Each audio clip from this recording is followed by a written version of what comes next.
Le 13 novembre 2015, plusieurs attaques terroristes feront des centaines de morts à Paris. Un traumatisme pour tous les Français et surtout pour les blessés et témoins des scènes d'horreur. Ce fut le cas pour la chanteuse Zazie et sa fille. Invitée dans Hors Piste, l'émission présentée par Thomas Soto sur France Inter, la chanteuse s'est confiée sur cette soirée tragique, qui l'a marquée à tout jamais.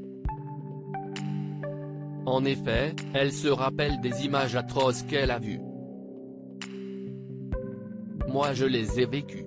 Pas de plein fouet, mais je suis passé en scooter avec ma fille devant une des terrasses.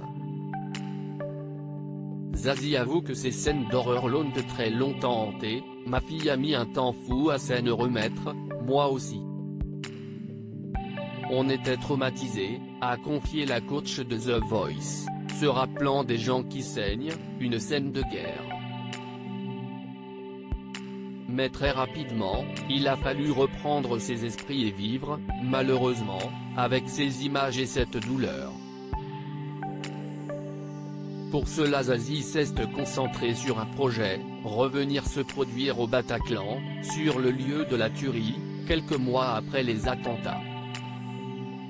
Même pas mal, même pas mort ainsi, Zazie a pu montrer que les Français n'étaient pas à terre, ces gens sont venus voir un concert, et ils ne sont pas venus pour mourir. Donc ça me semblait important d'être là pour les raisons pour lesquelles les gens étaient venus. Si est-il leur dire qu'on continuera. On n'a pas fait 3 tonnes, juste à la fin évidemment un hommage. Il y avait un côté gaulois, même pas mal, même pas mort, se rappelle-t-elle. En 2018, la coach de The Voice avait déjà évoqué les attentats dans les colonnes du Parisien. Le 13 novembre, je suis allé la chercher au cirque et on est passé toutes les deux à scooter devant la bonne bière, peut-être 15 secondes après la fusillade.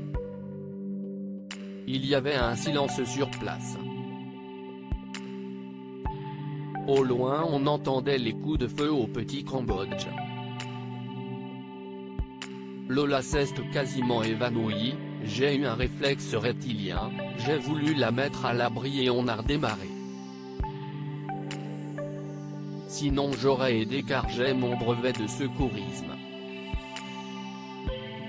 Un moment gravé.